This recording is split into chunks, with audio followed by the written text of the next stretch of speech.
Hi friends, Pandian store serial இனி வரப்போகிற எபிசோட்ஸ்க்கான அப்புறமா தான் இந்த வீடியோவில் பார்க்க போகிறோம். வாங்க ஃப்ரெண்ட்ஸ் பார்க்கலாம். அப்போ தான் இங்கே கோமதியோட வீட்டுக்கு வந்ததுக்கப்புறமா குமரவேலுமே இதுதான் சாக்கு அப்படின்னு அப்பத்தாவை பார்க்க சாக்கில் அப்பப்போ நம்ம அரிசியையும் பார்க்கலாம், அரிசிக்கு ரூட் விடலாம் அப்படின்ற மாதிரி தான் பண்ணிகிட்ருக்காங்க. இப்போ அப்பத்தாவுக்கு மாத்திரை கொடுக்குற சாக்கில் அரிசிக்கிட்ட பேசுகிறாங்க. அரிசியுமே முதல்ல காண்டாகி தூக்கி போடலான்னு தான் பார்க்குறாங்க. அதுக்கப்புறமா சரி அப்பத்தாவுக்காக கொடுத்தது இதில் மாத்திரை வேறு இருக்குது, எப்படி தூக்கி போகிறது, மொத்தமாக அவங்க பேரை வாங்கி கொடுத்த சாக்லேட்டையும் சேர்த்து அப்பத்தாக்கிட்டே கொடுத்துருவோம் அப்படின்னு சொல்லிட்டு எடுத்துகிட்டு போகிறாங்க. எப்படியும் அதை பார்த்துட்டு குமரவேல் சந்தோஷமாக போகிறாரு. அப்போதான் மாத்திரையை சாப்பிடுவாங்க, ஆனால் சாக்லேட் சாப்பிடுவாங்களா, எப்படியும் அது அரசு கைக்கு தான் போக போகுதுன்னு நம்பினா குமரவேலுக்கு நல்லாவே தெரியும். அதனால தான் நம்ம குமரவேல் இப்படி வற்புறுத்தி கொடுத்து விட்டுருக்காங்க. பிரித்து பார்த்துட்டா எங்கே நடக்காமல் போயிடுமோ அப்படின்னு பிரிக்காத கொண்டு போக சொல்லி சொன்னாங்க. ஆனால் அரிசி பிரித்து பார்த்துட்டு ஒரு சின்ன சண்டை போட்டாங்க. இருந்தாலுமே அரிசி இந்த அளவுக்கு குமரவேல்கிட்ட இதுக்கு முன்னாடி பேசினதே கிடையாது. கோவப்பட்டு சிடுன்னு எப்படி பேசுவாங்க, ஒரு நிமிஷம் கூட நிற்காம அங்கேருந்து போயிட்டு சொல்லி திட்டுவாங்க. அவங்களும் கிளம்பி போயிட்டே இருப்பாங்க. ஆனால் இந்த தடவை அரிசி எதுக்கு என்னத்துக்கு நீங்களே கொடுங்க அப்படின்னு குமரவேல்கிட்ட நிதானமாக பேசிட்டு என்ன எதுன்னு கேட்டுட்டு அந்த மாத்திரை வாங்கி பேக்கில் வச்சுக்கிட்டும் போகிறாங்க. ஸோ இன்னொரு சைடு இங்கே கோமதிக்கு பேசல பாண்டியன் அப்படின்றது ரொம்ப வருத்தமாக இருக்குது. இப்போது சாப்பாடு வெளியில் வாங்கி சாப்பிட்ற அளவுக்கு போயிட்டாரு அப்படின்னு நினச்சிக்கிட்டு ரொம்ப வருத்தப்பட்டுட்டு கோயிலுக்கு போகலாம் அப்படின்னு சொல்லிட்டு அம்மா கிட்ட சொல்லிட்டு அவங்க கோயிலுக்கு போகிறாங்க. கோயிலுக்கு கிளம்பி கரெக்டாக போகும்போது அரசி ஆப்போசிட்டில் வராங்க. எங்கம்மா போயிட்டு கிளம்புறா அப்படின்னு. பக்கத்தில் இருக்க கோயிலுக்கு தாண்டி போகிறேன், எங்கேயும் தூரமாக போயிடல, அப்புறம் என்னை காணோன்னு வீட்டில் ஒரு ஆர்ப்பாட்டம் பண்ணாதீங்க, என்ன நான் போயிட்டு வந்துடுறேன், போய் அப்போ வீட்டில் தனியாக இருக்காங்க அவங்க கூட இரு அப்படின்னு சொல்லிட்டு கிளம்பி போயிடுறாங்க. சரிம்மா அப்படின்னு சொல்லிட்டு அரசி வீட்டுக்கு வராங்க. கோமதி கோயிலுக்கு போகிறாங்க. அப்போ தான் இன்னொரு சைடு இங்கே மயில்வேட்டில் பாக்கியத்துக்கிட்ட நேராக சரவணனும் அஞ்சலியும் பேசிட்டு இந்த வீடியோவை எடுத்துகிட்டு போயிட்டு அவர் காட்டவும் செய்கிறாரு. இதை பார்த்த உடனே அவர் ரொம்பவே அதிர்ச்சி ஆகுறாங்க. பாக்கியம் என்னதையா இது, இப்படி உட்காந்து யார் கூட பேசிகிட்டு இருக்காரு கோயிலில் பட்ட பகலில், யார் அந்த பொண்ணு அப்படின்னு தெரியலையே, ஆனால் இந்த பொண்ணும் இவரும் உட்காந்து பேசிட்டு இருந்துட்டு நான் பார்த்தேன். ஒருத்தருக்கு அப்படியே உட்காந்து பேசிட்டு இருந்தாரு. அப்புறம் அந்த பொண்ணு ஒரு வழியில் போயிடுச்சு, சரவணன் மாப்பிள்ளை ஒரு வழியில் போயிட்டாரு. எனக்கு என்னமோ சந்தேகமாக இருக்குது. ஏன் பாக்கியம் இந்த வீடியோ நமக்கு கோர்ட்டில் யூஸ் ஆகாதா அப்படின்னு சொல்கிறாங்க. ஆமாய்யா, உன் அறிவுக்கு எப்படியோ ஒரு நல்ல ஐடியா வந்திருக்கு, இதை வீடியோ எடுத்துகிட்டு வந்திருக்க. அவள் ஒதுங்கி போடணும்னு நினச்சாலையும் நம்ம பொண்ணு வாழ்க்கை நல்லா இருக்கணும்னு நாம தானே நினைக்கிறோம். அவள் எப்படி நிரந்தரமாக இங்கே இருந்துட முடியும், அவள் புருஷன் கூட தான் சேர்ந்து வாழணும். இப்போ வயிற்றுல பொள்ளியோட வேறு இருக்கா, மாப்பிள்ளை அவளை பற்றி என்னென்னமோ தப்பாக பேசியிருக்காரு. இது ஒன்று போதுங்கயா, இதை வச்சு நான் என்னெல்லாம் பண்ண போனோன்னு மத்தளம் பாரு அப்படின்னு சொல்கிறாங்க. நாளைக்கு கோர்ட்டில் பார்த்துக்கிறேன், இப்போதைக்கு இந்த வீடியோவை பத்திரமாவே டிலேட் பண்ணி தொடச்சிடாதையா அப்படின்னு. அதெல்லாம் பண்ண மாட்டேன் பாக்கியம் அப்படின்னு வச்சுக்கிறாங்க. பாக்கியத்துக்கு அந்த அளவுக்கு கோவம். இந்த விஷயம் மயிலுக்கு கூட தெரிய வேணாம் அப்படின்னு சொல்கிறாங்க. என்ன சொல்கிற நீ அப்படின்னு. ஆமா ஐயா, நாளைக்கு கோர்ட்டில் டிவோர்ஸ் வேணும்னு மாப்பிள்ளை நிற்பாரு, இவ அமைதியாக நின்றுட்டு இருப்பா. ஆனால் நான் விட மாட்டேன். அவள் அமைதியாக நின்றுட்டு இருக்கும்போது நடுவில் பூந்து நான் பேசுவேன், அதுக்கு இது யூஸ் ஆகும். அவகிட்ட ஏதாச்சும் ஒரு பிளானை சொன்னால் அவள் தான் சொதப்பி வச்சிடுறா. நீ அமைதியாக இரியா. அவள் இந்த வாரம் கூட மாப்பிள்ளை கூட அவளை அனுப்பி வைக்கிறனா இல்லையான்னு மத்திலையும் பாரு அப்படின்னு சொல்லிட்டு அவங்க சொன்னதுனால சரின்னு சொல்லிட்டு அவரும் அமைதி ஆயிடுறாரு. கோமதி கோயிலுக்கு போனவங்க அவங்க போயிட்டு என்ன பண்ணுறாங்கன்னா சாமி கும்பிட்டுட்டு பாண்டியன் அவங்கக்கிட்ட பேசணும் அப்படின்றதுக்காக அங்கே பிரதட்சணம் பண்ணிகிட்ருக்காங்க. ஸோ முதல்ல ஒரு டெலிவரி ஆர்டர் வந்துச்சு, கோயில் ஆர்டர் அதை போயிட்டு சரவணன் கொடுத்துட்டு அஞ்சலி கிட்டே பேசிட்டு வந்தாங்க. அடுத்து கோயில் பக்கத்தில் இன்னொரு வீட்டுக்கு டெலிவரி பண்ண வேண்டியது இருக்குது. அப்போது நம்ம பாண்டியன் என்ன பண்ணுறாருன்னா சரவணன் கிட்ட, எனக்கு கோயில் பக்கத்தில் ஒரு டெலிவரி ஆர்டர் இருக்குது சரவணா, நான் போயிட்டு வந்துடுறேன், நீ கடையை பார்த்துக்கோ, அதுக்காக மட்டும் போல ஒரு சின்ன வேலை இருக்குது, அதை முடிச்சுட்டு அப்படியே நான் அந்த பக்கம் போயிட்டு வந்துடுறேன், நீ பார்த்துக்கிறியாடா கடையா அப்படின்னதும் சரிப்பா சரி அப்படின்னு சொல்லிடுறாங்க. சரின்னு சொல்லிட்டு அந்த சமயத்தில் தான் பாண்டியனுமே அங்கே போகிறாரு, வேலை விஷயமா போயிட்டு டெலிவரி கொடுக்கறதுக்காக. கோமதி என்ன பண்ணுறாங்கன்னா அங்கே பிரதர்ஷனம் பண்ணிகிட்ருக்காங்க. ஆர்டரை கொடுத்துட்டு வண்டி எடுக்கலாம் அப்படின்னு பார்க்கும்போது தான் யாரும் அங்கே பிரதேசனம் பண்ணிகிட்டு இருக்கிறத பாண்டியன் கவனிக்கிறாங்க. பார்த்துட்டு அவங்க மேலே பரிதாபப்படுறாங்க. எதுக்கு இந்த பொம்பளைங்க இப்படி வருத்திக்கிட்டு அவங்களே இப்படி பரிகாரம்லாம் பண்ணிகிட்ருக்காங்க, பாவம் அவங்க கூட யாருமே இல்லை போல இருக்கு அப்படின்னு பாண்டியன் நினச்சிட்டு வண்டி எடுத்துகிட்டு திரும்பலாம் அப்படின்னு சொல்லிட்டு வண்டி எடுக்கும்போது தான் தெரியுது அது கோமதின்னு சொல்லிட்டு. பார்த்த உடனே ரொம்ப அதிர்ச்சியில் அமைதியாக நின்றுடுறாரு. முதல்ல அங்கேயே என்னது எதுக்கு இதெல்லாம் பண்ணிகிட்ருக்கணும் அப்படின்னு சொல்லிட்டு ஒன்றும் புரியாமல். அப்புறம் அங்கே இருக்கிற கோயில் இருக்கிற லேடிங்க இங்கே என்ன பண்ணுறாங்கன்னா, இந்த அம்மா பாரு தனியாக பண்ணிகிட்ருக்கு, காலெல்லாம் வந்து புடவை எல்லாம் மேலே ஏறிட்டே இருக்குது அப்படின்னு அதெல்லாம் இழுத்து விட்டு இப்போ அங்க பிரதேசனம் பண்ணுற வரைக்கும் கூடவே இருக்காங்க. பண்ணி முடிச்சு எந்திரிச்சு நின்னதுக்கப்புறம் கோமதிக்கு நிற்கவும் முடியல, மயக்கமாக இருக்குது. மயக்கம் போட்டு கீழே விழுந்துடுறாங்க. உடனே அங்கே இருக்கிறவங்க ஸோ அவங்க ஹெல்ப் பண்ணவங்க தண்ணி கொடுத்து உட்காருங்கம்மா பார்த்து உட்காருங்க அப்படின்னு. அப்புறம் பூச்சாடி வந்த உடனே ஒரு வேண்டுதலை முடிச்சுட்டிங்க, இன்னொரு வேண்டுதலையும் முடிச்சுட்டிங்களா, நீங்கள் நினச்சதெல்லாம் நடக்கும், கவலைப்படாதீங்கம்மா அப்படின்னு விபூதி வச்சுட்டு போகிறாரு. சரிங்க சாமி அப்படின்னு. என்னம்மா எதுக்கு இவ்வளோ கஷ்டப்பட்டு பரிகாரத்தெல்லாம் பண்ணிகிட்ருக்கீங்க, வீட்டில் ஏதாச்சும் குடும்ப பிரச்சனையா அப்படின்னு. ஆமாம் ஒரு சின்ன பிரச்சனை, அதுக்காக தான் நான் அப்படி வேண்டிக்கிறேன் அப்படின்னு சொன்னதும், சரிம்மா குடும்பத்துக்காக இப்போ இந்த வயசுலேயும் இப்படி யோசிச்சு பண்ணிகிட்ருக்கீங்க, நீங்கள் நினைக்கிறது கண்டிப்பாக நடக்கும் அப்படின்னு சொல்லிட்டு அவங்களுமே அங்கேருந்து போயிடுறாங்க. ஸோ அவங்க போனதுக்கப்புறமா தான் அவங்க அந்த வழியாக வரும்போது பாண்டியன் அவங்கள நிறுத்தி என்னாச்சுங்க அந்த பொம்பளைக்கு அப்படின்னு கேட்குறாங்க. அதுவா சார் குடும்பத்தில் ஏதோ பிரச்சனையா, உங்கள் குடும்பத்தில் இருக்கிற பிரச்சனை சரியாகணும்னு அவங்க வேண்டுதலை வச்சு இந்த மாதிரிலாம் பண்ணிட்டு இருக்காங்க அப்படின்னு சொல்லிடுறாங்க. ஓ அப்படியா சரி அப்படின்னு சொன்னதும் அவங்களும் கிளம்பி போயிடுறாங்க. ஓ நான் பேசலன்னு உடனே அவள் கோயிலுக்கு வந்து இப்படி எல்லாம் சிம்பத்தி கிரியேட் பண்ணா நான் அவன் மேலே பாசமாக இருக்கிறேன், அதாவது அவகிட்ட பேசுவேனாமா, என்ன வேணாலும் பண்ணிட்டு போகட்டும் அப்படின்னு கிளம்பி போயிடுறாங்க. ஸோ அதாவது கிளம்பி போகிறதுக்கு வண்டி எடுத்துகிட்டு திருப்பிடுறாங்க. அப்புறம் தான் மா வாங்கம்மா வேண்டுதலை பண்ணணும்ல அப்படின்னு சொன்னதும் சரிங்க ஐயா அப்படின்னு சொல்லிட்டு வராங்க. என்ன வேண்டுதல் அப்படின்னு பார்த்தா ஸோ ஏதாச்சும் சாதாரணமாக இப்போ அங்கே பிரதர்ஷனம் பண்ண மாதிரி பண்ணுவாங்க அப்படின்னு நினச்சிட்டாங்க. ஆனால் அது கிடையாது. ஸோ அங்கே இருக்கிற பிள்ளையாருக்கு வந்து 108 குடம் தண்ணி ஊற்றுறோம் அப்படின்னு சொல்லிட்டு வேண்டுதல் வச்சுருக்காங்க. அப்படி நம்ம விநாயகரோட மனசு குளிர வச்சா நம்ம மனசும் குளிரும், நம்ம வீட்டில் பிரச்சனை சரியாகி சந்தோஷமாக இருக்கும் அப்படின்னு கோமதி வேண்டிக்கிட்டு அதை பண்ணுறாங்க. இந்தாங்கம்மா குடம், அந்த குளத்துலேருந்து தண்ணி எடுத்துகிட்டு வந்து ஊற்றுங்க அப்படின்னு சொல்கிறாங்க. சரிங்க சாமி அப்படின்னு கோமதியுமே புடவையை ஏற கட்டிட்டு ஸோ தண்ணி பிடிச்சிட்ட இடத்துக்கு போகிறாங்க. ஸோ வீட்டில் கூட இந்த மாதிரிலாம் தண்ணி எடுக்க அவளை விட்டது கிடையாது. இப்போது இங்கே தண்ணி எடுத்துகிட்டு வந்து விடுறாளா அப்படின்னு பாண்டியன் அதையும் நின்று பார்த்துட்ருக்காங்க. எல்லாத்தையுமே அவங்க பண்ணி முடிக்கிற வரைக்கும் பாண்டியன் எல்லாத்தையும் நின்று பார்த்துட்டு தான் இருக்காங்க. நம்ம ஆக்சுவலி பாண்டியன் ஒன்று புரிஞ்சுக்கணும், அங்கே அவர் வருவார், நம்ம இப்படி அவர் முன்னாடி பண்ணால் நம்மக்கிட்ட பேசுவாருன்னு கோமதி எதையும் தெரிஞ்சு பண்ணலை. அவங்க சாமிக்கிட்ட வேண்டிக்கிட்டு வேண்டுதல் தான் பண்ணிகிட்ருக்காங்க. ஸோ வீட்டில் அவர் பேசினா என்ன பேசலாம் என்னன்னு சொல்லிட்டு கோமா இருக்கிற கோமதி இங்கே வந்து அவர் பேசணுன்றதுக்காக வேண்டுதல் பண்ணுறாங்களே அப்படின்றத பாண்டியன் புரிஞ்சுக்கணும்.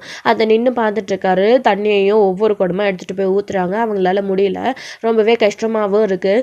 பாண்டியன் வந்து இதெல்லாம் இவளுக்கு தேவையா, பேசாமல் அமைதியாக யாரும் பேசலனாலையும் இருக்கட்டும்னு உட்காந்துட்டு இருக்க வேண்டியது தானே அப்படின்னு சொல்லவும், பார்த்தீங்களா இந்த அம்மா இப்போ தான் அங்கே பிரதர்சனம் பண்ணாங்க, இப்போ 98 குடம் தண்ணி ஊற்றுறாங்க. அங்கே பிரதர்சனம் பண்ணதுக்கே இந்த அம்மாவுக்கு சத்தியம் இல்லை, ஆனால் இப்படி 108 குடம் தண்ணி படி ஏறி இறங்கி எடுத்துகிட்டு வந்து ஊற்றணுமே, இந்த அம்மாவுக்கு எதுக்கு இவ்வளோ கஷ்டமான பரிகாரம், சிம்பிளாக ஏதாச்சும் மண்சோறு அந்த மாதிரி சாப்பிட்டுட்டு போக வேண்டியது தானே அப்படின்னு சொல்லிட்டு அங்கே இருக்கிறவங்கெல்லாம் பேசிட்டு போகவும் இதெல்லாத்தையும் அவர் காது பட கேட்டதுக்கு அப்புறமா தான் கோமதி வேலை ஸோ நமக்காக இவ இப்படி பண்ணுறாளே அப்படின்னு அவர் புரிஞ்சுக்கவும் செய்கிறாரு. ஒரு கட்டத்தில் கோமதி ஸோ கிட்டத்தட்ட முடிக்கிற ஸ்டேஜில் தண்ணி மொண்டுட்டு வரும்போது அவங்களால முடியல. ஸோ கால் வலிக்கு படியில் வந்து அங்கேயே கொடுத்து தொம்முன்னு போட்டுடுறாங்க. அப்படி போட்ட உடனே அங்கேயே கீழே உட்காந்துக்கிறாங்க. அம்மா அப்படின்னு சொல்லிட்டு பாண்டியன் ஒரு 2 ஸ்டெப்பு கோமதி அப்படின்னு எடுத்து வைக்கிறாரு. அதுக்கப்புறம் கோமதியை தட்டு தடுமாறி எந்திரிச்சிடுறாங்க. எந்திரிச்சு திரும்பவும் அந்த தண்ணி கொடுத்த மூண்டிட்டு வந்து நான் நிறுத்தவே மாட்டேன் முடிகிற ஸ்டேஜில் அப்படின்னு அந்த தண்ணியை எடுத்துகிட்டு வந்து திரும்பவும் ஊற்றுறாங்க. என்ன ஆனாலும் தடங்கள் ஆகிடக்கூடாது, முழுசாக பரிகாரத்தை முடிக்கணும் அப்படின்னு, அதாவது வேண்டுதலை முடிக்கணும்னு திரும்பவும் தண்ணி எடுத்துகிட்டு வந்து 2 குடம் கடைசியாக ஊற்றிட்டு அவங்க வேண்டுதலை நிறைவேற்றிடுறாங்க. பூசாரியுமே பரவாயில்லையம்மா எப்படியோ வேண்டுதலை கஷ்டப்பட்டு முடிச்சிட்டிங்க, எல்லாம் நல்லதாகவே நடக்கும் அப்படின்னு சொல்லவும் சரிங்க ஐயா அப்படின்னு சொல்லிட்டு கோமதியுமே பார்த்து போயிட்டு வரலான்னு சொல்லிட்டு வராங்க. வழியில் எத்தனையோ ஆட்டோவை நிறுத்தி பார்க்குறாங்க, ஒரு ஆட்டோ கூட நிற்கிறது கிடையாது. ரொம்பவே கஷ்டப்பட்டுட்டு வராங்க. பாண்டியன் அவங்க பின்னாடியே வண்டி எடுத்துகிட்டு வராங்க. இவ்வளோ கஷ்டப்பட்டுட்டு எப்படி நடந்து போவா அப்படின்னு. ஆட்டோ ஒன்று கூட கிடைக்கிறது கிடையாது. கடைசியாக பாண்டியன் என்ன பண்ணுறாரு, வண்டி எடுத்துகிட்டு போய் ஆட்டோவை பார்க்குறாரு. ஒரு ஆட்டோ வருது, அங்கே ஒரு லேடி கஷ்டப்பட்டு நடந்துட்டு போயிட்டுருக்காங்க, அவங்கள கூட்டிகிட்டு போங்க அப்படின்னு சொல்லிட்டு. ஸோ பாண்டியன் கோமதிக்காக ஆட்டோ அனுப்பி விடுறாங்க.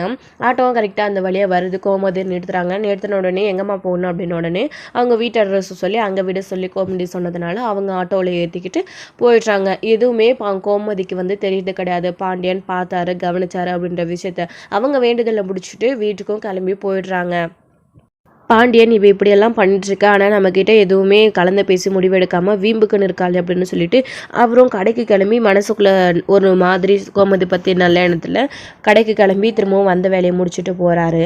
ஸோ அப்போ இங்கே அரசு இருந்துக்கிட்டு ஹோம்ஒர்க் பண்ணலாம், அதாவது காலேஜுக்கு போயிட்டு வந்து நோட் புக்கெலாம் எடுத்து படிக்கலான்னு எடுக்கும்போது தான் மாத்திரை வந்து அவங்களுக்கு ஞாபகம் வருது, இது குமரவேல் கொடுத்ததுன்னு. அப்போ தான் எங்கே இருக்கீங்க அப்படின்னு கூப்பிட்டுக்கிட்டு மாத்திரை எடுத்துகிட்டு வராங்க. அப்போ தான் இங்கே தாண்டி இருக்கு அப்படின்னு சொன்னதும், இங்கே இருக்கிறீங்களா அப்படின்னு ரூம்குள்ளே எடுத்துகிட்டு போய் கொடுக்குறாங்க. மாத்திரை இந்தாங்க அப்படின்னு.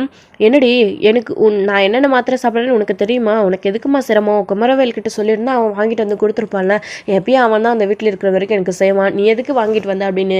அம்மச்சி நான் எங்கே வாங்கிட்டு வந்தேன், நீங்கள் மாத்திரை தீந்து போச்சு, மாத்திரை வாங்கிட்டு வாங்கன்னு சொல்லியிருந்தா தானே எனக்கு தெரியும், எனக்கு எதுவும் தெரியாது. உங்கள் பேரன் தான் உங்களுக்கு எந்த டைமில் மாத்திரை காலியாகும் ஞாபகம் வச்சுட்டு உங்களுக்காக வாங்கிட்டு வந்து கொடுத்தாரு, அவர் தான் ரெகுலராக வாங்கிட்டு வந்து கொடுப்பாராமே, நான் காலேஜ்லேருந்து வரும்போது கொடுத்து விட்டாரு அப்படின்னு சொல்லிட்டு கொடுக்குறாங்க. பாரு என் பேரனுக்கு என் மேலே எம்பிட்டு பாசம் அப்படின்னு சொல்லிட்டு வாங்கி பார்க்குறாங்க. ஆமாம் ஆமாம் பாசம் அப்படின்னு கோமதி நக்கல் பண்ணிட்டு இருக்காங்க. ஏய் என்னடி இதுக்குள்ளே சாக்லேட் இருக்குது மாத்திரையோட அப்படின்னு கேட்குறாங்க. அதுவும் உங்கள் பேரன் தான் கொடுத்தாங்க, சாப்பிடுங்க அப்படின்னு. ஏண்டி காலம் போன காக்கில் எனக்கு இந்த சாக்லேட் தான் இப்போ முக்கியமா, இதா நீ சாப்பிடு அப்படின்னு. எனக்கா உங்கள் பேரன் வாங்கி கொடுத்ததால எனக்கு வேண்டாம் அப்படின்னு. என்னடி நீ காலையில் வடை வாங்கிட்டு வந்து கொடுத்தான் வேண்டான்னு சொல்லிட்டா, இதோ இப்போ சாக்லேட் வாங்கியிருக்கா, இதை நான் போய் எப்படி சாப்பிட முடியும், நீ சாப்பிடு அப்படின்னு. ஆமாம் இந்த கிறுக்கு பையன் எதுக்கு சாக்லேட் வாங்கிட்டு வந்தான் அப்படின்னு சொல்லி யோசிக்கிறாங்க. ஒருவேளை அரிசிக்காக இருக்குமா அப்படின்னு அப்போ தான் மனசுக்குள்ளேயும் புரிஞ்சுக்கிறாங்க. அப்போ தான் சில்லற இல்லைன்னு சொல்லிட்டு கடைக்காரங்க தான் கொடுத்தாங்கன்னு உங்கள் பேர் ஒரு கதை சொல்லி இந்த சாக்லேட்டை கொடுத்தாங்க, அவங்க எதுக்கு கொடுத்தாங்க என்னன்னு எனக்கு தெரியும், நீயும் அதுக்கு தகுந்த மாதிரி பண்ணாத அம்மச்சி, இந்த சாக்லேட்டை நீயே சாப்பிடு அப்படின்னு. இங்கே பாருடி எனக்கெல்லாம் இந்த சாக்லேட் வேணாம், நான் சாப்பிட போகிறது கிடையாது, இந்த அப்படி நீ சாப்பிடடி, இந்த வீட்டில் என்ன சின்ன குழந்தைங்களா இருக்காங்க சாக்லேட் கொடுக்க உன்ன தவிர, இந்தாடி வாங்கிக்கோடி, அவன் வாங்கிட்டு வந்து கொடுத்தாலையும் அவன் செஞ்சது கிடையாதுல்ல, சாப்பிடு அப்படின்னு. எனக்கு என்ன சாக்லேட் கூட வாங்கி சாப்பிட முடியாதா, எங்கள் அண்ணன் இருக்காக எனக்கு வாங்கி தருவாங்க, நீங்களே வச்சுக்கோங்க அப்படின்னு சொல்லிட்டு அரசி போகவும், வேண்டான்னா போடி, நான் வந்து ராஞ்சிக்கு சாக்லேட்டை கொடுத்துட்றேன், இல்லைனா என் மக கோமதி வருவா அவளுக்கு கூட சாக்லேட்னா பிடிக்கும் அவள் சாப்பிடுவா அப்படின்னு சொல்லிட்டு அங்கேயே வச்சிடுறாங்க. வச்சதுக்கப்புறமா அரசிக்கு அந்த சாக்லேட்டை பார்க்கும்போது ஒரு மாதிரி எச்சு ஊறுதா, வேற வழி இல்லாமல் அம்மாச்சி அப்படின்னு வராங்க. என்னடி என்ன வேணும் அப்படின்னு. சாக்லேட்டாக கொடுக்குறீங்களா அப்படின்னு. இப்போ தான் எனக்கு வேணாம், எந்த சாக்லேட்டாக விட்டால் உலகத்தில் வேறு சாக்லேட்டே இல்லையான்னு போனேன், எந்த கடையில் வாங்கினாலும் இதே மாதிரி தான் இருக்க போகுது, இதை எடுத்து உனக்கு சாப்பிட்றதுல என்னடி எடுத்துகிட்டு போடி அப்படின்னு சொல்கிறாங்க. தேங்க்ஸ் அம்மச்சி, ஒன்று போதும், ஒன்று ராஜி அன்னைக்கு கொடுத்துருங்க அப்படின்னு சொல்லிட்டு எடுத்துகிட்டு சந்தோஷமாக வந்து அரசி வந்துட்டு வெளியே உட்காந்து சாப்பிட்டுட்ருக்காங்க.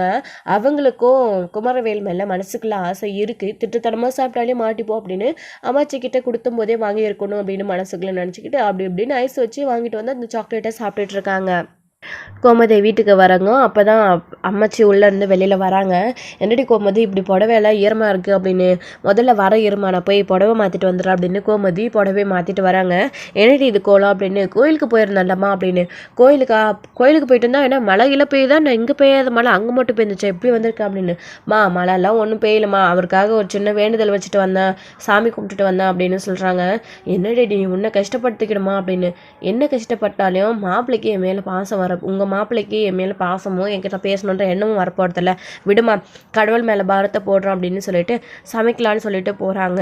ஸோ தாங்கி நடிக்கிறாங்க. என்னடி ஆச்சு அப்படின்னு. ஒன்றும் இல்லைம்மா, கால் ரொம்ப வலிக்குது அப்படின்னு. இந்த வயசில் உனக்கு இதெல்லாம் தேவையா அப்படின்னு சொல்லிட்டு போகவும் அரசியுமே இதெல்லாத்தையும் பார்த்துட்டு இருந்திருக்காங்க. அப்பா வந்து அப்பா கிட்ட நம்ம பேசணும் அப்படின்னு அரசியும் நினைக்கிறாங்க. இன்னொரு சைடு வந்து மயில் வேலைக்கு போயிட்டு வீட்டுக்கு வராங்க. வீட்டுக்கு வந்து வழக்கம் போல் சாப்பிட்டுட்டு எதுவுமே பேசாமல் ரெஸ்ட் எடுத்து தூங்கிடுறாங்க. சரவணனையே நினச்சிட்டு நாளைக்கு இருக்குது அவருக்கு அப்படின்னு தான் இங்கே நம்ம பாக்கியம் வந்து நினச்சிட்டு இருக்காங்க. இன்னொரு சைடு எங்கள் வீட்டில் நைட் எல்லோரும் வந்ததுக்கப்புறமா அரசி நினச்ச மாதிரியே வந்து பாண்டியன்கிட்ட அவங்க ரூமில் சட்டை மாற்றிட்டு இருக்கும்போது அப்பா அவங்கக்கிட்ட ஒன்று பேசணுன்னு போயிட்டு பேசுகிறாங்க. என்னப்பா அரசி ஏதாச்சும் பணம் வேணுமா அப்படின்னு. பணம்லாம் ஒன்றும் வேணாம்ப்பா, அம்மா கிட்ட பேசலாம் இல்லைப்பா, அம்மா உங்களுக்காக வேண்டுதல்லாம் வச்சு கஷ்டப்பட்டு வந்திருக்காங்க அப்படின்னு சொல்கிறாங்க. என்னம்மா அவள் வேண்டுதல்லாம் வச்சுட்டு செஞ்சுட்டு வந்தானு உங்ககிட்ட வந்து சொன்னாலா, இதோ அப்பா வந்தால் சொல்லு, அவர் என்கிட்ட பேசட்டோன்னு அப்படின்னு சொல்லி கேட்கவும், அப்பா அப்படியெல்லாம் எதுவும் இல்லைப்பா, அம்மா கிட்ட நான் இந்த விஷயத்தை பற்றி பேசக்கூட இல்லை, ஏன் இப்படி நடந்துட்டு போகிற, புடவைலாம் ஈரமாக இருக்குன்னு அம்மாச்சி கேட்டுட்டு வந்திருப்போம், அம்மா சொன்னாங்க, அது எல்லாத்தையும் கேட்டுக்கிட்டு தான்ப்பா நான் அவங்கக்கிட்ட பேசுகிறேன், அம்மா ஒன்றும் என்கிட்ட சொல்லலைப்பா, பாவம் இல்லைப்பா அம்மா, என்னதான் நீங்கள் பேசலைன்ற கோவத்தில் உங்ககிட்ட கோவமாக பேசினாலும் அடுத்து நீங்கள் அந்த பக்கம் போனதும் நீங்கள் பேசலைன்னு அம்மா ரொம்ப அழுகிறாங்க, வருத்தப்படுறாங்க, ரொம்ப ஃபீல் பண்ணி கோயிலுக்கெல்லாம் போய் வேண்டுதல் செய்கிறாங்க, நீங்களாச்சும் கொஞ்சம் மன்னிக்கலாம் இல்லைப்பா அப்படின்னு சொல்லவும், ஏப்பா அவள் மட்டும் தப்பு பண்ணிவிட்டு என்கிட்ட கோவமாக பேசுவா, பிடிவாதமாக நான் செஞ்ச செஞ்சது நியாயம்தான்னு பேசுவா, நான் மட்டும் அவகிட்ட இறங்கி போகணுமா அப்படின்னு. அப்பா அப்படி இல்லைப்பா அப்படின்னு. அரசிமா நீ போ, என்ன பண்ணணும்னு எனக்கு தெரியும் அப்படின்னு. அப்போ கூட பாண்டியன் வந்து எதுவுமே வந்து அரசிக்கிட்டும் பேசுறது கிடையாது. ஸோ அரசியும் அவங்க சைடில் முயற்சி பண்ணிட்டு ஸோ அமைதியாக வந்துடுறாங்க. பாண்டியனுக்கு அதுக்கப்புறம் அரசி சொன்னது எல்லாத்தையும் யோசிச்சு பார்க்குறாங்க. யோசிச்சு பார்த்துட்டு இப்போ தெரியுது அவளுக்கு கஷ்டம் அப்படின்னு சொல்லிட்டு மனசுக்குள்ளே நினச்சிட்டு இருக்காரு. ஸோ இன்னொரு சைடு வந்து இங்கே ஸோ நாளைக்கு கோர்ட்டில் கேஸ் இருக்குது அப்படின்னு சரவணன் சாப்பிட்றப்போ சொல்லிட்டு இருக்காரு. பாண்டியன் நைட் சாப்பாடும் வாங்கிட்டு வந்திருக்காரு. அப்போ சாப்பிட்டுட்டு இருக்காங்க. இனிமேல் நான் யாருக்கு சமைக்கணும் இந்த வீட்டில், எல்லாரும் இப்படியே எத்தனை நாளைக்கு ஹோட்டலில் வாங்கிட்டு வந்து சாப்பிடுவீங்கன்னு நானும் பார்க்குறேன். நாளையிலேருந்து நான் கிச்சன் பக்கமே போகிறது கிடையாது, எல்லாரும் போயிட்டு கடையிலே வாங்கிட்டு வந்து சாப்பிடுங்க அப்படின்னு கோமதி அப்பவும் கோவத்தில் பேசிடுறாங்க. ஸோ கோர்ட்டில் கேஸ் இருக்குல்லடா, வரணுமா இல்லை நான் அதுக்கு கூட வரக்கூடாதாடா அப்படின்னு கேட்குறாங்க. நீ இல்லாமல் எப்படிமா, வாமா அப்படின்னு சரவணன் சொல்லிட்டு இருக்காரு. சரி இல்லை இந்த தடவையும் அப்பாவே கூட்டிகிட்டு போவியே என்னமோன்னு கேட்டேன். நான் எல்லாத்துக்கும் அவர் தானே இப்போ வராரு, நான் வேணான்னு ஒரு வேளை உன் அப்பா உன் கூட வரேன்னு சொல்லிட்டாருன்னா அதான் கேட்டேன் அப்படின்னமோ. அப்படியெல்லாம் ஒன்றும் இல்லைம்மா, நீங்களும் வாங்கம்மா அப்படின்னு சொல்லிட்டு கூப்பிடுறாங்க. கோர்ட்டுக்கு போகிறாங்க. இன்னொரு சைடு இங்கே மயில், அதுக்கப்புறம் பாக்கியம் அவருடைய அப்பா எல்லாருமே கோர்ட்டுக்கு வராங்க. மயில் ரொம்பவே கஷ்டப்பட்டு பரிதாபத்தில் இருக்காங்க. இன்னொரு சைடு இங்கே பாண்டியன், அதுக்கப்புறம் கோமதி, சரவணன் 3 பேரும் வந்து கோர்ட்டுக்கு வராங்க. கூடவே பின்னாடி பழனியுமே வராங்க.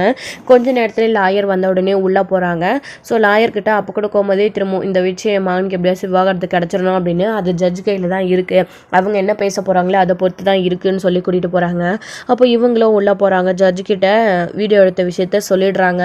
சொன்ன உடனே இவருமே சரி ஓகே உங்கள் பொண்ணுக்கு இன்னும் தெரியாதுல்ல, அதுபடியே வந்து பேசிக்கலாம் அப்படின்னு உள்ளே போகிறாங்க. சரவணன் திரும்பவும் உள்ளே போனதுக்கப்புறமா ஜட்ஜு வந்ததுக்கப்புறமா கேட்குறாங்க. ஸோ என்னப்பா உங்களுக்கு இந்த தடவையும் விவாகரத்து வேணுமா, மனசை மாறலையா அப்படின்னு.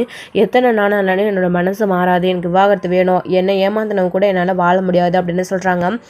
நீ என்னம்மா சொல்கிற, உன் புருஷன் பிடிவாதமாக இருக்காரு அப்படின்னு சொல்லவும், நீ சேர்ந்து வாழணும்னு சொல்லிட்டு இருந்தல அப்படின்னமோ, இதுக்கு மேலே நான் அவரை கட்டாயப்படுத்த விரும்பலை, அவரோட இஷ்டமே அப்படின்னு சொல்லவும், இங்கே கோமதிக்கு பாண்டியனுக்கெல்லாம் அதிர்ச்சியாக தான் இருக்குது. ஏன் சரவணனுக்கு கூட எல்லாரும் அமைதியாயிடுறாங்க. இந்த சைடு வந்து சரி இந்த கோர்ட் வந்து அவங்களுக்கு பிரச்சனை இல்லைன்றப்போ விவாகரத்து கொடுக்குறேன் அப்படின்னு சொல்ல வராங்க. அதுக்குள்ள பாக்கியம் வந்து ஒரு நிமிஷம் மேடம் நான் பேசலாமா அப்படின்னு சொல்கிறாங்க. நீங்கள் யாருமா, என்ன சொல்ல வரீங்க அப்படின்னு. நான் தான் மயிலோட அம்மா பாக்கியம் அப்படின்னு சொல்கிறாங்க. சொல்லுங்கள் நீங்கள் என்ன சொல்ல வரீங்க அப்படின்னு. அப்போ தான் வக்கீல் வந்து ஸோ இவங்க வேணால் பெருந்தன்மையாக விவாகரத்து கொடுத்துடுறேன் அப்படின்னு சொல்லி கொடுக்கலாம், ஆனால் இப்போ அவங்க கர்ப்பமாக இருக்காங்க மேடம், அது மட்டும் இல்லாமல் அவங்களோட ஹஸ்பண்ட் வேறு ஒருத்தர் கூட தொடர்பில் இருக்கார். ஸோ இப்போ அதனால தான் இவங்கள வேண்டான்னு சொல்லிட்டு இவரோட வயிற்றில் வர குழந்தைக்கு வேறு யாரோ அப்பான்னு அந்த பிஞ்சு குழந்தை மேலே பழிய போட்டுட்டு சரவணன் விவாகரத்து வாங்கிக்கணும்னு பார்க்குறாரு அப்படின்னு சொன்ன உடனே இங்கே இவங்க எல்லாருக்குமே ரொம்பவே அதிர்ச்சி. என்ன சொல்கிறீங்க நீங்கள் அப்படின்னு. அதுக்கான ஆதாரம் எங்ககிட்ட இருக்குது அப்படின்னு சொன்ன உடனே காட்டுங்க அப்படின்னு கோர்ட்டில் சமர்ப்பிக்கிறாங்க. அப்போ தான் என்னம்மா நீங்கள் இதை தான் சொல்ல வந்தீங்களா அப்படின்னு. ஆமாம் மேடம், என் பொண்ணு கர்ப்பமாக இருக்கா, இந்த விஷயத்த ஆசையாக அவர்கிட்ட போய் சொல்லும்போது அந்த குழந்தை யாரோட இதுன்னு தெரியல, என் குழந்தை கிடையாது, நீ முதல்ல கிளம்பிங்கிறதுன்னு அப்பாவையே என் பொண்ணு மேலே பழிய போட்டு அனுப்பிட்டாரு. அது எப்படி மேடம், ஆனால் இவன் இந்த விஷயத்த கோர்ட்டில் கூட சொல்லாமல் என் புருஷன் இப்படி ஒரு வார்த்தையை என்னை பார்த்து சொல்லிட்டாரு, இனி நான் அவர்கிட்ட எதுவும் பேச போகிறதில்ல அப்படின்னு என் பொண்ணு ஒதுங்கி நிற்கிறா மேடம், நாங்கள் பண்ணதெல்லாம் தப்பு தான், மன்னிச்சுருங்க, ஆனால் அதுக்காக இப்படி வயிற்றுல பிள்ளையோடு இருக்கிறவளை விவாகரத்து கொடுத்து வீட்டில் அனுப்பணுன்றது நியாயமா, அது அவங்க வீட்டோட வாரிசு தானே மேடம் அப்படின்னு சொல்லிட்டு பாக்கியம் பேசுகிறாங்க. ஸோ அந்த வீடியோ ஆதாரத்தையும் பார்க்குறாங்க. பார்த்துட்டு வக்கீலுமே ரொம்பவே அதிர்ச்சி ஆகுறாங்க. அதை கோர்ட்டுக்கும் போட்டு காட்டுறாங்க. இந்த வீடியோவை பார்த்ததுக்கு அப்புறமா பாண்டியன் கோமதிக்கு ரொம்பவே அதிர்ச்சி. ஏன்னா சரவணன் அஞ்சலி கிட்ட பழகிறதும் பேசுகிறதும் இது வரைக்கும் இவங்க யாருக்குமே தெரியாது. அப்போதான் என்ன இது அப்படின்னு சொல்லிட்டு சரவணனை கேட்கும்போது அது அப்படின்னு முழிக்கிறாரு.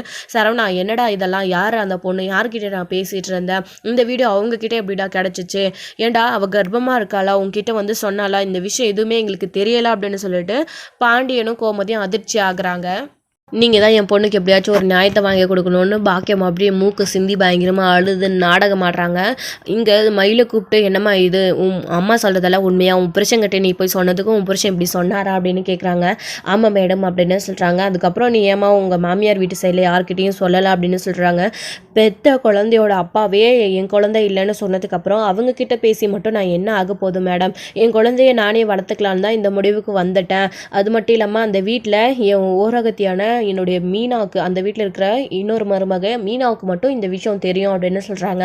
இதை கேட்டதுக்கப்புறம் இன்னுமே கோமதியும் பாண்டியனும் அதிர்ச்சி ஆகுறாங்க. அவங்களும் இந்த விஷயத்த சொல்லலை அப்படின்னு சரவணனுக்கு தெரியும். ஸோ சரவணனும் பேசி பார்த்தாங்க அஞ்சலிக்கு, அதாவது மீனா கிட்ட. அதனால அவருக்கு தெரியும், மீனாவுக்கு தெரியுன்ற விஷயம். இப்போது பாண்டியன் குடும்பத்தார் தான் ரொம்பவே அதிர்ச்சியில் இருக்காங்க. அப்போது கோமதியையும் பாண்டியனும் கூப்பிட்டு 2 பேரும் நிற்க வச்சு விசாரிக்கிறாங்க, கேட்குறாங்க. இந்த விஷயம் எங்களுக்கு தெரியாது, சரவணன் எங்ககிட்ட இந்த விஷயத்த சொல்லலை அப்படின்னு சொல்கிறாங்க. இதை கேட்டதும் ரொம்பவே ஜட்ஜுமே, என்ன இது உங்கள் மருமக மாசமாக இருக்கா, இந்த விஷயம் கூட உங்களுக்கு தெரியாதா, ஏற்கனவே மாசமாக இருந்து ஏமாத்துறாங்கன்னு சொன்னீங்க, இப்போ உண்மையிலேயே உங்கள் வீட்டோட வாரிசு வந்ததுக்கப்புறமும் இவர் அது வேறொருத்தரோட குழந்தைன்னு சொல்கிறாங்களே, இது எப்படி சாத்தியமாகுமா, நீங்களே சொல்லுங்கள், ஏன் உங்கள் பிள்ளை இந்த விஷயத்த மறைச்சிட்டாரு அப்படின்னு கேட்கவும் சரவணனுக்கு பேச பதிலே இல்லை. அவங்க மாசமாக இருந்து அவங்கள இப்படியெல்லாம் துன்புறுத்தக்கூடாது. ஸோ சரவணன் அந்த குழந்தை அவரோடது இல்லைன்னு சொன்னாலையும் அவங்களுடைய கண்ணீருக்கு நம்ம பதில் சொல்லி தான் ஆகணும். அதனால் குழந்தை பொறுக்கிற வரைக்கும் குழந்தை பொருந்து டிஎன்ஏ டெஸ்ட் எடுத்து அது சரவணனோட குழந்தையா இல்லை வேறு ஒருத்தரோட குழந்தையா அப்படின்னு நிரூபிக்கிற வரைக்கும் இந்த கோர்ட் இவங்களுக்கு டிவோர்ஸ் வழங்காது. இவங்க 2 பேரும் சேர்ந்து ஒரே வீட்டில் ஒன்றா தான் வாழணும். அந்த குழந்தைய அவங்க பெற்றெடுக்கிற வரைக்கும் மயில் உங்கள் வீட்டில் தான் இருக்கணும் அப்படின்னு சொல்லிட்டு ஜட்ஜு உத்தரவு போட்டுடுறாங்க. இதை கேட்ட உடனே சரவணன் மட்டும் கிடையாது, கோமதி பாண்டியன் ரொம்பவே அதிர்ச்சி. இங்கே பாக்கியம் எப்படியோ ஒரு வழியாக நடந்த விஷயத்த, அதாவது நினச்ச விஷயத்த சாதிச்சுட்டாங்க. இப்போது இந்த விஷயத்த அப்படி கோர்ட் கலைஞ்சதுக்கு அப்புறமா கோமதியும் பாண்டியன் சரவணன் கிட்ட ரொம்பவே கோவப்படுறாரு. யாரடா அந்த பொண்ணு, நீ யாரடா அந்த பொண்ணு கிட்ட பேசிகிட்டு இருக்க, நீ அந்த பொண்ணு கிட்ட பேசினதை வச்சு உன்னை தப்பாக இடப்பட்டுட்டாங்க, அது பெரிய விஷயம் கிடையாது, இப்போது நீ வயிற்றுல வரல பிள்ளை என்னோடையது இல்லை, அது யாரோடையதுன்னு சொன்னதுனால தான் ஜட்ஜி இந்த முடிவுக்கு வந்திருக்காங்க. இந்த விஷயத்தெல்லாம் நீ எங்ககிட்ட ஏன்டா சொல்லலை, நீ சொல்லியிருந்தா நாங்களும் அந்த மாதிரி பேசியிருப்போம், இல்லை ஏதாச்சும் பண்ணியிருக்கலாம். இப்போ நீ பண்ண ஒரு விஷயத்தினால அவளை நம்ம வீட்டுக்குள்ளே சேர்ந்து வாழ சொல்லியிருக்காங்க. அது மட்டும் இல்லாமல் இந்த பிள்ளை மாசமாக இருந்திருக்கு, என்னடா இதெல்லாம், அது உன் குழந்தை இல்லை, நீ எப்படி எதாவது சொல்கிற சரவணா அப்படின்னு சொல்லிட்டு பாண்டியனும் கோமதியும் கேட்கவும் பதிலே இல்லை. நம்ம சரவணனுக்கு திகச்சு போய் நின்றுட்டுருக்காங்க. அப்போ தான் பாக்கியம், மயில், அதுக்கப்புறம் அவரோட அப்பா எல்லாரும் நிற்கிறாங்க. என்ன மாப்பிள்ள, வயிற்று பிள்ளைக்காரியோடு இது உங்களுடைய குழந்தைன்னு சொன்னவகிட்ட இல்லைன்னு சொன்னீங்கல்ல, குழந்தை பிறக்கிற வரைக்கும் உங்கள் வீட்டில் தான் இருக்கணும், அவளுக்கு அது வரைக்கும் ஏதாச்சும் ஆபத்து வந்துச்சுன்னா அப்புறம் நாங்கள் என்ன பண்ணுவோன்னு எங்களுக்கே தெரியாது, மயிலை உங்கள் வீட்டுக்கு கூட்டிகிட்டு போகிற வழியை பாருங்கள், இந்த வயத்தில் வளர்கிற வாரிசு உங்கள் வீட்டோட வாரிசு, அது பிறக்கிறப்போ உங்கள் ஜாடையில் பிறக்குதா யார் ஜாடையில் பிறக்குதுன்னு பார்த்துட்டு அப்புறம் எல்லாத்தையும் பேசிக்கலாம், தேவையில்லாமல் என் பொண்ணு மேலே பழிய போட்டீங்க, இப்போது நாங்களும் உங்கள் மேலே பழிய போட தயங்க மாட்டோம், இப்போ பழி போட்டது கூட என் பொண்ணு மேலே பழி போட்டதுக்காக தான் அபாண்டமாக இப்படி என் பொண்ணு மேலே அப்பாவி பொண்ணு மேலே பழி போடுறீங்களேன்னா வீடியோ ஆதாரத்தோடு நாங்கள் இதை நிரூபித்தோம், நாங்கள் ஒன்றும் போய் சொல்லலை, உண்மையை தான் சொல்லியிருக்கோம் அப்படின்னு பாக்கியம் சொல்கிறாங்க. இதோட இந்த எபிசோடு முடிச்சிருக்காங்க. அடுத்தடுத்த எபிசோடில் என்ன நடக்க போகுது, சரவணனை பாண்டியனும் கோமதி என்ன பண்ண போகிறாங்க அப்படின்றதெல்லாம் வெயிட் பண்ணி நெக்ஸ்ட் பார்க்கலாம். தேங்க்யூ. இந்தியோட